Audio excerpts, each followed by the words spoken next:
Jika Anda ingin berinvestasi ke Indonesia, saya akan senang sekali. Namun saya tidak ingin mengeluarkan dana sepeser pun.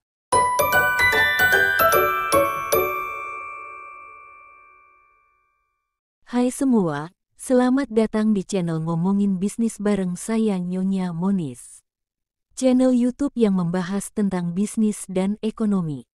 Di video kali ini, Nyonya Monis akan membahas tentang cara berbisnis ala konglomerat. Jadi, ada seorang konglomerat datang ke seorang temannya yang berprofesi sebagai profesor. Konglomerat ini meminta tolong kepada profesor tersebut untuk membantu mengecek sampel tanah yang dia miliki di satu daerah.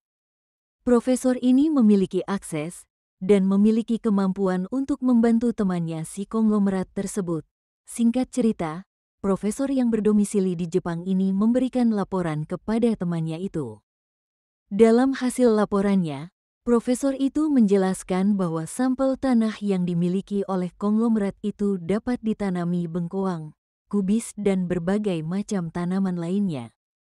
Si konglomerat ketika mendapatkan laporan dari profesor itu, langsung bertanya, jika saya menanam kubis dan bengkoang, apakah ada yang membelinya di Jepang? Lalu profesor itu menjawab, banyak. Selanjutnya, si profesor mengatur waktu untuk memperkenalkan konglomerat itu kepada Kaisar Jepang. Dalam pertemuan itu, Profesor Jepang menjelaskan kepada sang kaisar bahwa konglomerat Indonesia ini memiliki lahan sekitar sekian hektar di Indonesia dan dapat ditanami kubis dan bengkoang. Tidak disangka feedback dari Kaisar Jepang sangat bagus sekali. Mereka sangat suka dengan peluang tersebut. Konglomerat tersebut juga menjelaskan kepada sang kaisar, jika Anda ingin berinvestasi ke Indonesia, saya akan senang sekali. Namun saya tidak ingin mengeluarkan dana sepeser pun. Jadi, jika Anda ingin berinvestasi, silakan bikin pabriknya di Indonesia. Silakan tanam tanaman yang Anda butuhkan di lahan yang saya miliki. Dan tanpa berpikir panjang sang kaisar langsung menyetujuinya. Dalam waktu yang sangat singkat, akhirnya si konglomerat dan sang kaisar melakukan perjanjian kerjasama. Dalam perjanjian antara konglomerat dengan sang kaisar, terdapat beberapa klausul. Yang pertama, mengenai hasil produksi yang akan dijual dengan harga sesuai HPP atau harga pokok produksi. Yang kedua adalah semua nilai investasi yang dilakukan untuk pembangunan pabrik tersebut diinvestasikan oleh sang kaisar atau dari pihak Jepang. Tanpa ada investasi dari pihak konglomerat. Dari pihak konglomerat hanya akan membantu dari sisi perizinan. Yang ketiga adalah harga jual akan mengikuti harga pasar ketika kontrak di poin pertama sudah dilewati oleh konglomerat. Setelah fase perjanjian selesai, selanjutnya masuk ke dalam fase pembangunan pabrik. Kurang lebih, pabrik akan dibangun dalam waktu 6 bulan. Saat peresmian pabrik, pemerintah Jepang mengirimkan perwakilan untuk datang melakukan peresmian di pabrik tersebut. Mereka disambut oleh konglomerat beserta jajaran direksinya. Setelah acara peresmian selesai, si konglomerat mengajak perwakilan Jepang ini untuk berkeliling pabrik. Saat sedang mengelilingi pabrik, ada beberapa pertanyaan yang diajukan oleh perwakilan Jepang kepada si konglomerat. Pertanyaan tersebut muncul ketika perwakilan Jepang sedang melihat karyawan pabrik yang sedang mengupas bengkoang dan membersihkan kubis. Pertanyaannya yaitu, kulit bengkoang di Indonesia biasanya dijadikan apa? Apakah dibuang atau bagaimana?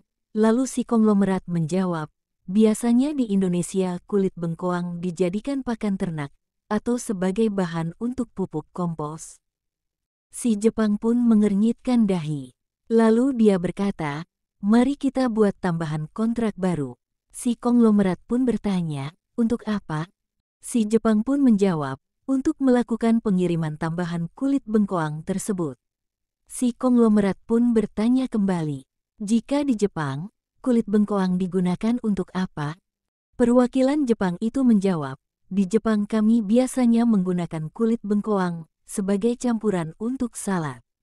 Si konglomerat pun tersenyum sambil menahan tawa. Akhirnya mereka melakukan perjanjian tambahan, khusus untuk pengiriman kulit bengkoang, di klausul perjanjian tambahan tersebut. Di perjanjian itu, si konglomerat mendapatkan nilai harga jual sesuai dengan nilai pasar yang berlaku. Yang berarti, si konglomerat mendapatkan keuntungan langsung dari pengiriman kulit bengkoang tersebut. Ada beberapa pelajaran yang bisa dipetik dari cara bernegosiasi si konglomerat. Yang pertama adalah, dia tidak selalu memikirkan keuntungan di awal, yang penting, tanahnya yang tidak hidup dalam tanda kutip, dapat produktif. Yang kedua adalah, memikirkan relasi. Si konglomerat memiliki pemikiran jangka panjang. Jika perjanjian kerjasama ini berjalan lancar, maka akan ada kemungkinan untuk melakukan kerjasama di bisnis lain. Yang ketiga adalah, dalam jangka waktu menengah, si konglomerat telah memiliki pabrik yang dibangun tanpa modal sepeser pun. Itulah cerita singkat dari Nyonya Monis.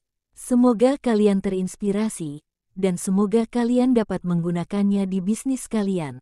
Sampai jumpa di video selanjutnya.